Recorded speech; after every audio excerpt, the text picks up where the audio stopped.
Bien, hermanos, el Señor les bendiga. Es un placer saludarles. Hoy día, hermanos, estamos entonces a la luz de las Escrituras. Em, Queremos que el Señor nos bendiga en este día. A la luz de las Escrituras es un programa, ¿no es cierto?, que tiene el objetivo de edificar, ayudar en lo que es el entendimiento de las Escrituras. Por lo tanto, vamos intentando, hermanos, poder dar algunos cómo fue el original, ¿no? Cómo fue el contexto histórico, por qué dijo lo que dijo. Así que vamos, hermanos, inmediatamente, vamos hoy día a la segunda parte de Colosenses capítulo 3. Colosenses capítulo 3 vamos a trabajar y de hecho voy a partir en forma inmediata porque estoy un poco atrasado. Intenté abrirlo por radio y no se pudo, así que voy a ir, solo lo voy a hacer por Facebook. Así que ahí voy a resolver el problema posteriormente, ¿no? Así que, Señor, gracias por bendecirnos, ayudarnos, fortalecer nuestras vidas y que podamos eh, ser edificados por tu presencia, por tu palabra. Gracias, Señor. Bueno, del versículo 9 en adelante, ¿no es cierto? Cuando dice, despójate del viejo ya con todas sus actividades, vístete del nuevo yo, que siempre se renueva hasta que alcanza la plenitud del conocimiento, a semejanza de su Creador. En él no hay griego ni judío, circuncisión ni circuncisión, bárbaro, escita, esclavo ni libre, sino que Cristo es todo en todos. Entonces, como escogido de Dios, dedicado, amado, vístase de un corazón de piedad, bondad, humildad, mansedumbre, paciencia. Se soporten unos a otros, y si alguien tiene un motivo de queja contra otros, se perdonan como el Señor los perdonó. Así deben de perdonarse unos a otros. Esto lo vimos un poquito ayer, estoy haciendo un repaso nada más. Entonces, cuando un hombre se vuelve creyente, se vuelve cristiano, debe haber un cambio completo en su personalidad. Se quita el viejo yo, ¿no es cierto?, y se pone el nuevo yo. Y eso lo estuvimos viendo ayer. Y también vimos, ¿no es cierto?, cómo esta creación es una nueva creación, es una renovación continua. Cuando conocemos al Señor, cuando aceptamos a Cristo, hay una creación nueva y comienza una renovación cada día mejorando. Y de hecho hace que el hombre crezca continuamente en gracia, en conocimiento, hasta que alcanza lo que estaba destinado a ser, ¿ya? Que en este caso es alcanzar a la estatura de Cristo. Ahora, uno de los grandes efectos del cristianismo es que destruye todas las barreras. En él no hay griego ni judío, y ahí da la lista de varios hombres de ellos, varios tipos de hombres, digamos, ¿no? Esclavo, ni libre, bárbaro, etcétera. Entonces, y de hecho el mundo antiguo estaba lleno de barreras, y cada uno se miraba de una manera muy despectiva. Así que damos gracias al Señor porque esto lo miramos ayer, por eso que estoy solamente repasando. Y vemos, hermanos, que en Cristo fueron todas las barreras derribadas. De hecho, hay un escritor, Abbott, y señala, hermanos, cómo de una manera resumida, las barreras fueron destruidas, en este caso por el cristianismo. Y voy a mencionar algunas, ¿no? De hecho, primero vemos que destruyó las barreras que provenían del nacimiento y de la nacionalidad. O sea, diferentes naciones que se despreciaban y se odiaban unas a otras fueron integradas en la única familia de la iglesia cristiana. Entonces, hombres de diferentes nacionalidades que se hubieran lanzado a matarse unos con otros rápidamente, se sentaron en paz uno al lado del otro, en la mesa, me refiero, del Señor. Otra cosa que destruyó fueron las barreras que provenían de los ceremoniales y de los rituales. Los incircuncisos, los circuncisos se unieron en una sola comunión, hermanos.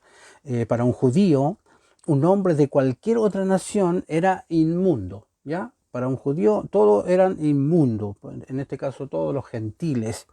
Y cuando se hizo cristiano, todos los hombres de todas las naciones se convirtieron en hermanos. Entonces eso fue muy espectacular y precioso. Una tercera cosa, hermanos, destruyó las barreras entre los cultos y los incultos. En este caso los que sabían mucho y los que no sabían nada, los ignorantes. El escita, ¿no es cierto? Se dice que era el bárbaro más ignorante del mundo antiguo. El griego era como el que sabía, ¿no es cierto? El que sabía todas las cosas. Y de hecho los incultos, hermanos, los incultos, en este caso, y los cultos se unieron, hermanos, a la iglesia cristiana. Entonces, el erudito más grande del mundo y el hijo más simple de la sociedad se sentaron sin ningún problema en una perfecta comunión en la iglesia de Cristo. Entonces vemos cómo el Señor va destruyendo un montón de barreras. También destruyó las barreras entre la clase, entre las clases sociales, por así decirlo, o las clases que existían en aquel entonces. Por ejemplo, el esclavo y el hombre libre se unen en la iglesia. Incluso el esclavo podía ser un líder de su amo con relación a la iglesia. Entonces, hermanos, y vemos, hermanos, cómo el amo sencillamente era el miembro de la iglesia y el esclavo era el líder. Entonces, en presencia de Dios, vemos que las distinciones sociales del mundo se volvieron irrelevantes. Y eso es muy hermoso poder averiguar y ver eso. Ahora, vemos, hermanos, que Pablo pasa a dar su lista de las grandes gracias con la que los colosenses deben vestirse, ¿no? Entonces, antes de estudiar la lista en detalle, debemos señalar dos cosas que eran muy importantes. Primero, hermano, Pablo comienza dirigiéndose a los colosenses como escogidos de Dios. Mire cómo le llama. Son escogidos de Dios.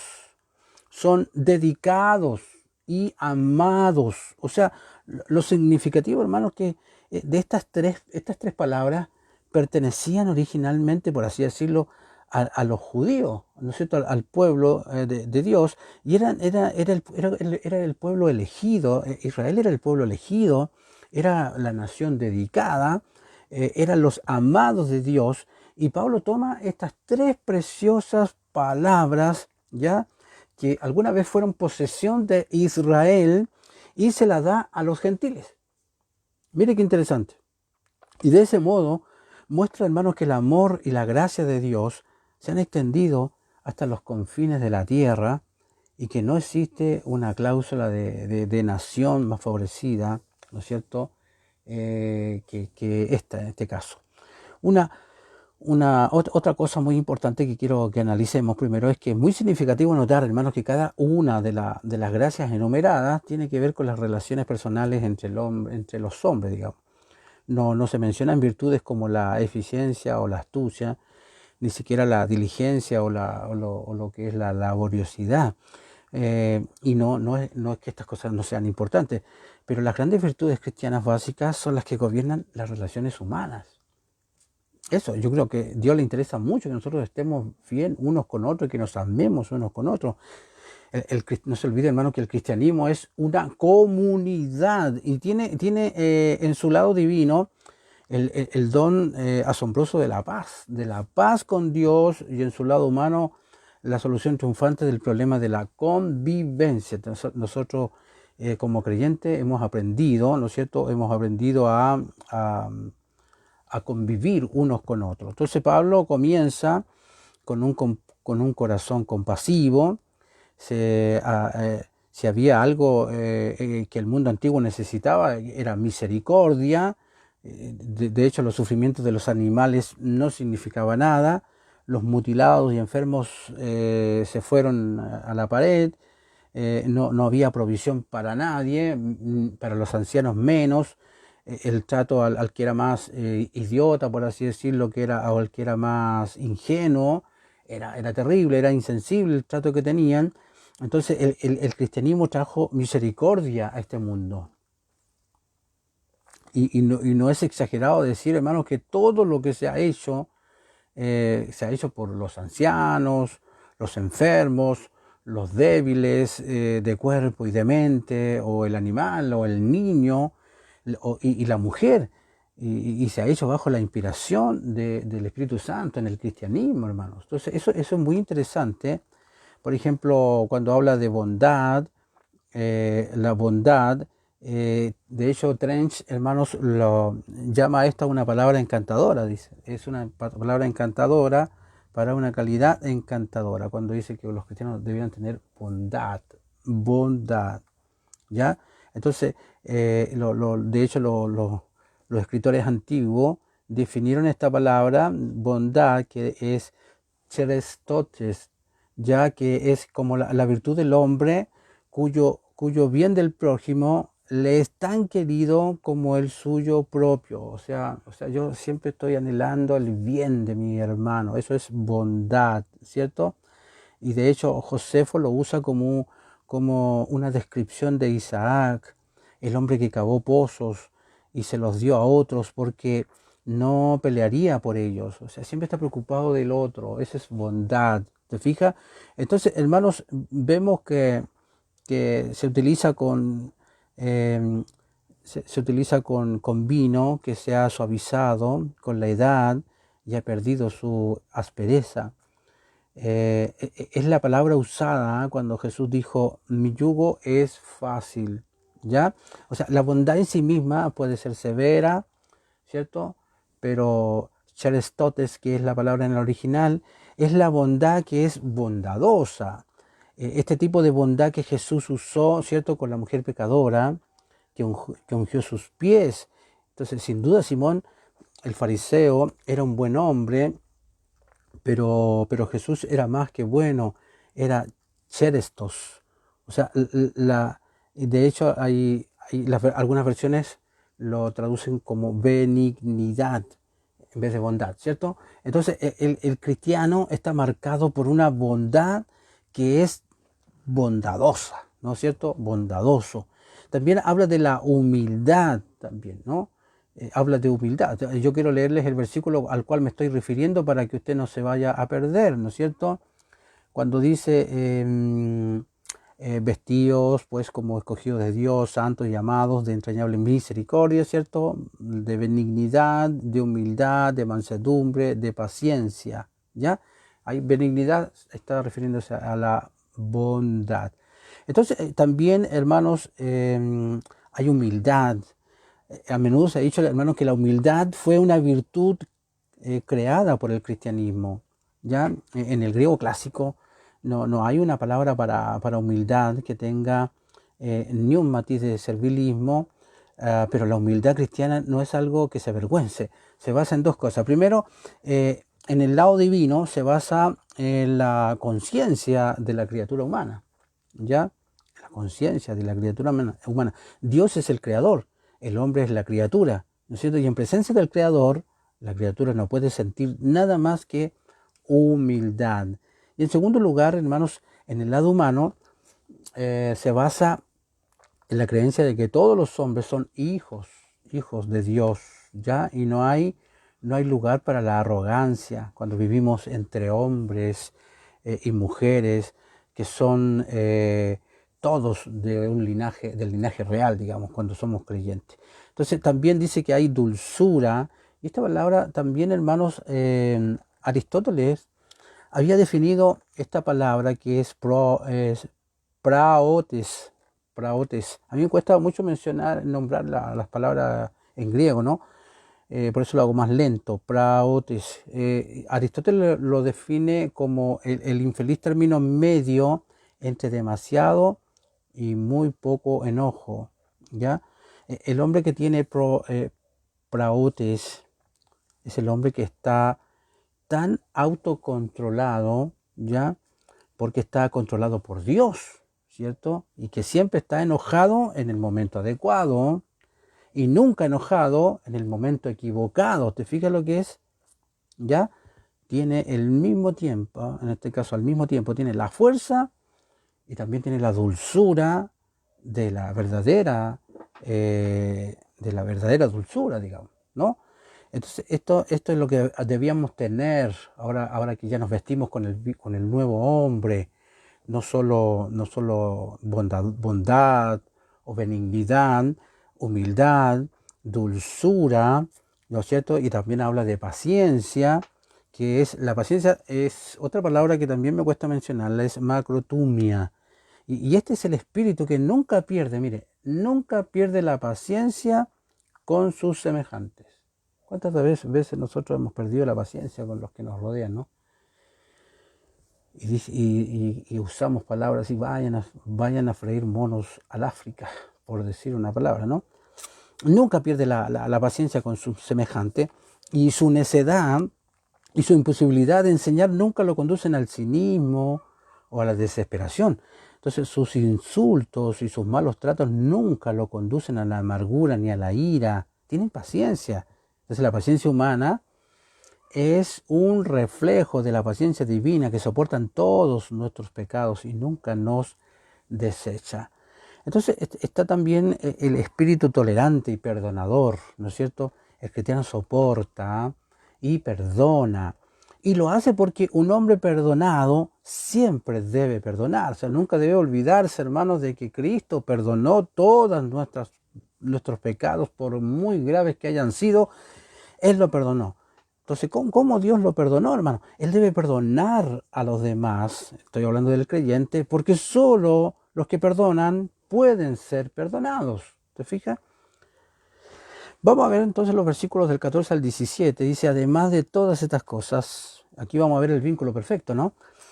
Vístanse de amor, que es el vínculo perfecto, y dejen que la paz de Dios sea la que decida todas las cosas dentro de sus corazones, porque a esa paz fueron llamados, para que estén unidos en un solo cuerpo, que la palabra de Cristo more ricamente en vosotros con toda sabiduría. Continúen enseñándose y amonestándose unos a otros con salmos e himnos y cánticos espirituales, cantando a Dios con gratitud en sus corazones, y todo lo que le estáis haciendo, de palabra o de hecho, hacerlo todo en el nombre del Señor Jesús, dando gracias a Dios Padre por medio de Él. Entonces, ¿qué voy a mencionar aquí? A las virtudes y a las gracias. Aquí Pablo añade entonces otra lista, añade una más. Me refiero, aquí le llama al vínculo perfecto, le llama a el amor. O sea, el amor es el poder vinculante, ¿no es cierto?, que mantiene unido, hermanos, todo el cuerpo cristiano. Ese es como el pegamento, ¿no es cierto?, que todo lo une. Entonces la tendencia de cualquier grupo de personas, ya tarde o temprano, es a desmoronarse, ¿no es cierto? Pero el amor, hermanos, es el único vínculo que nos mantendrá unidos, ¿no es cierto?, en una comunión inquebrantable. Entonces, cuando vengan las pruebas, las dificultades, ¿qué necesitamos? Ese vínculo, el amor, porque por eso que cuando alguno de nuestros hermanos, alguno de nuestros queridos creyentes, ¿cierto?, pasa una necesidad, y todo el mundo se vuelve, ¿no es cierto?, a la oración, al clamor, a ver si puede ayudar económicamente, a la consejería, etcétera, hermanos. ¿Por qué? Porque el amor es el vínculo perfecto. Entonces Pablo, hermanos, aquí usa algunas imágenes, que siempre Pablo hace lo mismo, usa imágenes bien interesantes. Dice que la paz de Dios sea la que decide todas las cosas dentro de tu corazón. ¿Te fijas? Literalmente lo que dice es, deja que la paz de Dios sea el árbitro de tu corazón. O sea, utiliza un verbo, ¿no es cierto?, de la arena atlética. Se refiere a una cosa, al tema de la competencia, y es la palabra que se usa para referirse al árbitro que resolvió las cosas en cualquier asunto en disputa. Entonces, si la paz de Jesucristo es el árbitro, ¿ya?, en el corazón de cualquier hombre, entonces cuando los sentimientos chocan y somos empujados, ¿no es cierto?, en dos direcciones al mismo tiempo, la decisión de Cristo nos va a mantener en el camino del amor, ¿se fija? En el camino del amor. Y la iglesia seguirá siendo la única, ¿no es cierto?, o el único cuerpo que debe ser. Entonces, la forma de actuar correctamente es nombrar a Jesucristo como árbitro entre las emociones en conflicto de nuestro corazón. ¿Te fijas? Y si aceptamos sus decisiones, no podemos equivocarnos. ¿Entiendes? Entonces es interesante ver, hermanos, que desde el principio la iglesia fue una iglesia muy vibrante, cantante, que alababa al Señor, y de hecho lo heredó de los judíos, porque Filón, por ejemplo, es un escritor, nos dice, hermanos, que a menudo pasaban toda la noche, hermanos. Dice que los cristianos en aquella época pasaban toda la noche entre himnos, entre canciones, y una de las primeras descripciones de un servicio de la iglesia que poseemos es la de Plinio, ¿no es cierto? El gobernador romano de Bitinia, ese era Plinio. Y este envió un informe de las actividades de los cristianos a Trajano, el emperador romano, en el que dijo: se reúnen al amanecer para cantar un himno a Cristo como Dios. Entonces la gratitud, hermanos, de la iglesia siempre se ha elevado a Dios en alabanza y canto. Entonces finalmente Pablo da el gran principio para vivir, de que todo lo que hacemos o decimos debe hacerse y decirse en el nombre de Jesús. Así que una de las mejores pruebas de cualquier acción es: ¿podemos hacerlo invocando el nombre de Jesús? ¿Podemos hacerlo pidiendo su ayuda? Entonces, una de las mejores pruebas de cualquier palabra es: ¿podemos pronunciarlo y al mismo tiempo nombrar el nombre de Jesús? ¿Podemos pronunciarlo recordando que Él oirá? Si un hombre pone cada palabra y obra a prueba de la presencia de Jesucristo, nunca se va a equivocar. Así que, hermanos, vemos entonces aquí ya pasa, hermanos, a las relaciones personales del cristiano. Entonces ahí ya empieza a hablar a las esposas, a los esposos, a los hijos, a los amos, cuando les dice: esposas, estás sumisas a vuestros maridos, como conviene en el Señor. Esposos, amen a sus esposas y no las traten con dureza. Hijos, obedezcan a sus padres en todo, porque esto agrada al Señor. Padres, no irriten a sus hijos para que no se desanimen. Y esclavos, obedezcan. Y bueno, por favor, ojalá es del 18 al 25, me ayuden esto a leerla, ¿no? Porque estoy un poco atrasado en esto. Ahora, aquí la parte ética de la carta se vuelve cada vez más práctica. Pablo se centra en el desarrollo del cristianismo, en las relaciones cotidianas de la vida y del diario vivir. Entonces, antes de comenzar a estudiar este pasaje en detalle, debemos notar dos grandes principios generales, hermanos, que se encuentran detrás de este versículo, ¿ya? Y determinar las demandas. Vamos a ver, hermanos, que primero, la ética cristiana es una ética de obligación recíproca. O sea, nunca es una ética en la que todos los deberes están de un lado, ¿ya? Entonces, como lo vio Pablo, los maridos tienen una obligación tan grande como las esposas. Los padres tienen un deber tan vinculante como los hijos. Los amos tienen su responsabilidad tanto con los esclavos como los esclavos con sus amos. O sea, es para todos iguales. O sea, era algo completamente nuevo en esa época. Pero tomemos los casos, vamos a ir mirándolo a lo mejor uno por uno, y vamos a examinarlo a la luz de este principio que mencionamos. Sin duda, hermano, la ley judía, una mujer era una cosa prácticamente, era la posesión de su marido, y tanto como su casa, sus rebaños o sus bienes materiales, ella no tenía ningún derecho legal, estoy hablando de la mujer ahí, o la esposa. Entonces, por ejemplo, bajo la ley judía, un esposo podía divorciarse de su esposa por cualquier causa, mientras que la esposa no tenía ningún derecho, hermanos, en el inicio de un divorcio, por ejemplo.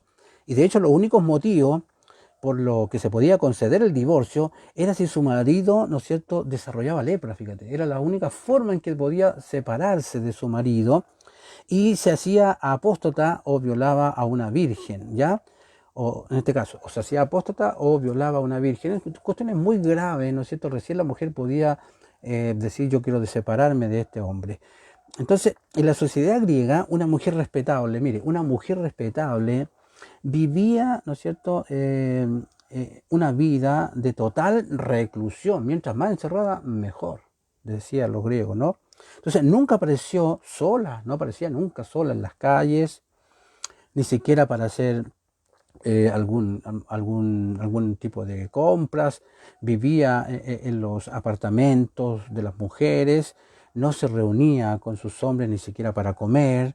De ella se exigía completa servidumbre y castidad, pero su esposo, hermano, podía salir tanto como quisiera, podía entablar relaciones con quien quisiera, incluso fuera del matrimonio, y seguramente tener un par de mujeres sin ningún estigma, ¿no es cierto?, social, no había ni un problema. Entonces, según las leyes y las costumbres, tanto judías como griegas, todos los privilegios, hermanos, pertenecían al marido, ¿ya? Y todos los deberes a la esposa. ¿Qué le parece? Esa mentalidad hoy día es crucificada absolutamente, y sin embargo la Biblia comienza a decir, no, esto no puede ser así, tiene que ser mutuo, parejo, ¿no? Uno hacia el otro. Entonces, en el mundo antiguo, cuando hablamos de los niños estaban bajo el dominio de sus padres. El ejemplo supremo fue la patria potestad romana, cuando la ley del poder del padre, debajo, en este caso, un padre podía hacer lo que quisiera con su hijo y podía venderlo como esclavo, podía hacerlo trabajar como un obrero, ¿no es cierto?, en su granja, incluso tenía derecho a condenar a muerte, fíjate menos, a condenar a muerte a su hijo, ya, e incluso llevarlo a la ejecución. ¿Ya? Entonces todos los privilegios y derechos pertenecían a los padres y todos los deberes hacia el niño. En este caso, ¿te fijas? Las mujeres y los niños eran absolutamente desechados, por así decirlo, ¿no? Entonces, ahora, ¿para qué decir de la esclavitud, hermano? El esclavo era una cosa prácticamente a los ojos de la ley. No existía un código de condiciones laborales.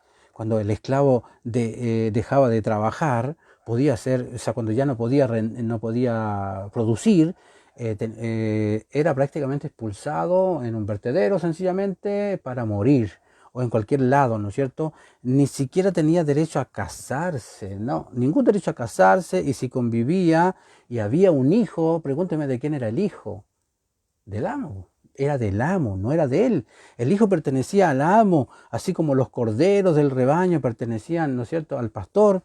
Una vez más, todos los derechos pertenecían al amo y todos los deberes al esclavo. ¿Se fija el tema? Las mujeres, los niños, los esclavos eran los más agraviados en aquella época. Entonces la ética cristiana cambia la cosa, y ahí nos encontramos que a través de Pablo vemos que era una obligación mutua, en la que los derechos y las obligaciones recaen en cada hombre. Es una ética de responsabilidad mutua, y por lo tanto se convierte en una ética donde el pensamiento, ¿no es cierto?, del privilegio y los derechos pasa a un segundo plano, donde el pensamiento del deber y la obligación se vuelve primordial. Entonces toda la dirección de la ética cristiana no es preguntar qué me deben los demás, sino qué le debo yo a los demás. Eso debiera ser como cosa primordial. ¿Qué le debo yo a los demás? Entonces, lo realmente nuevo acerca de la ética cristiana y las relaciones personales es que todas las relaciones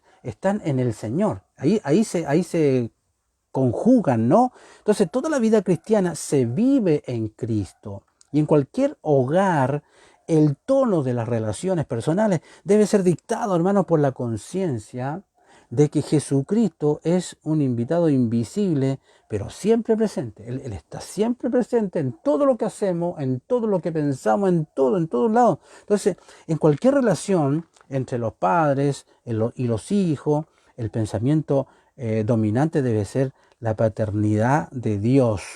Y debemos tratar a nuestros hijos como Dios trata a sus hijos. ¿Te fijas? Como Él trata a sus hijos o a sus hijas. Entonces, lo que resuelve cualquier relación de amo, por ejemplo, de amo y siervo, ¿ya?, es que ambos son siervos del único Dios verdadero, y en este caso Jesucristo. Entonces, lo nuevo de las relaciones personales en el cristianismo es que Jesucristo se introduce en todas ellas y todo lo regula. ¿te fijas? Para beneficio de cada uno de las personas. Entonces vemos, hermanos, cómo hay una obligación mutua. Vamos a ver brevemente, hermanos, cada una de estas tres esferas de las relaciones humanas. Espero me alcance el tiempo, ¿no? Por ejemplo, la esposa debe ser sumisa a su esposo, pero el marido debe amar a su mujer y debe tratarla con mucho cuidado, con bondad.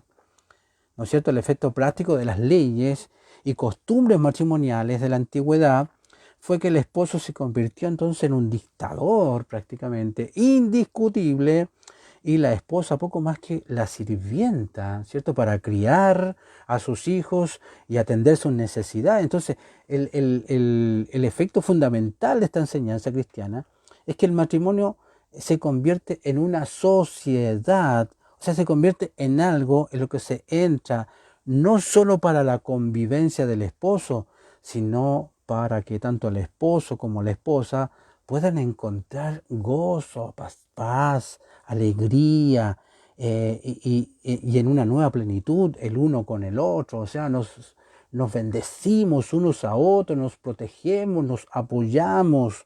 Entonces cualquier matrimonio en el que todo se hace para la convivencia de uno de los cónyuges y donde el otro existe simplemente para satisfacer las necesidades y deseos del primero, entonces no es un matrimonio cristiano. ¿Te fijas? Entonces, hermano, que Dios nos ayude, porque la ética cristiana establece el deber del niño, por ejemplo, de respetar la relación parental, pero siempre hay un problema en la relación entre padres e hijos. Si el padre es demasiado tolerante, el niño crecerá indisciplinado, incapaz de afrontar la vida. Pero si es al contrario, cuanto más concienzudo es un padre, es más probable que siempre esté corrigiendo y reprendiendo al niño, simplemente porque desea que al niño le vaya bien. Siempre está en su cima. Entonces, por ejemplo, si recordamos una pregunta, ¿por qué parece que nunca puedo hacer nada para complacer a mi madre? Porque siempre están ahí diciéndole todo lo haces mal, qué sé yo. Recordamos entonces la conmovedora declaración de John Newton. John Newton dijo lo siguiente: sé que mi padre me amaba, pero no parecía querer que yo lo viera. ¿Te fijas? O sea, existe un cierto tipo de crítica constante que es producto de un amor prácticamente descarriado, ¿no? Entonces, el peligro de todo es que el niño puede desanimarse. Por eso si estamos siempre ahí dándole y nunca estimulándolo por lo bien que hace ciertas cosas. Entonces, por ejemplo, Bengel habla de la plaga de la juventud, dice un espíritu quebrantado, dice. ¿Ve? Un espíritu quebrantado. Dice, uno de los hechos trágicos de la historia religiosa es que el padre de Lutero, ustedes conocen esa historia, fue tan severo con él que a Lutero, por ejemplo, resultó muy difícil orar durante todos sus días estas palabras y nombrar estas palabras cuando se decía Padre nuestro. La palabra Padre en su mente, en la mente de Lutero, no significaba nada más que, ¿me entiendes?, severidad. Entonces el deber de los padres es la disciplina, pero también el amor, el estímulo. ¿Te fijas? Tiene que ser equilibrado. Entonces el mismo Lutero dijo, deja la vara y estropea al niño. O sea, es cierto, pero al lado de la vara también guarda una manzana para dársela cuando lo haga bien. Te fijas que Lutero se crió y después se va repitiendo la historia. ¿Te fijas? Entonces, ahora, para terminar, hermanos, vemos aquí el obrero cristiano y el maestro cristiano. Pasa luego Pablo al mayor problema de todo, la relación entre el esclavo y el amo. Y aquí notamos que es bastante larga.